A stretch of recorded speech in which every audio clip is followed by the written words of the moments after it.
మైనంపల్లి హనుమంతరావు ఓ రౌడీతనని బెదిరిస్తూ చంపుతానంటున్నాడని మంత్రి మల్లారెడ్డి అన్నారు. బీఆర్ఎస్లో గెంటేస్తే కాంగ్రెస్లో చేరి పిచ్చివాడయ్యాడని అంటున్నారు.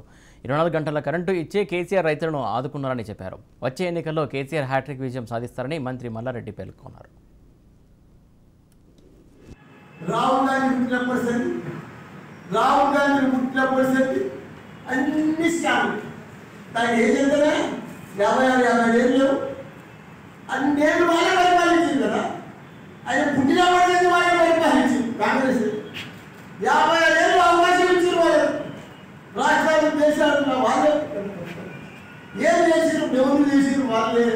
నా ఇందిరాగాంధీ అమ్మ చేసింది, రాహుల్ గాంధీ అమ్మ చేసింది, అందరూ చేసింది. కానీ ఏం అభివృద్ధి చేసింది? దేశంలో కరెంట్ ఉన్నారని కరెంట్ నీళ్ళు ఉన్నారని నీళ్ళు లేకపోయారు. వాళ్ళంతా ఇది దరిద్రం చేసింది.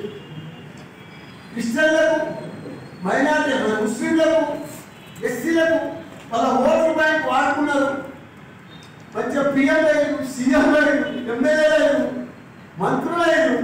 కానీ యాడేసినట్టు అన్ని ఇలా గ్రూప్